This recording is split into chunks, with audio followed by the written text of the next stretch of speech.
In this video, I will explain how to delete an Instagram chat from both sides. If you have ever sent a message that you want to remove from the chat or want to delete an entire conversation so that the other person can't see it, follow this tutorial.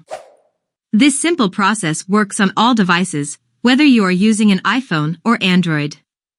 So, here's how to do it. First, open the Instagram app and log into your account if you haven't already. Immediately after opening, go to the chat page by clicking on the rocket icon in the top right corner. When you are on the chat page, find the conversation in which you want to delete a message. Once you've done that and reached this part like I did, find the message you want to delete and then press and hold on that message until a menu appears.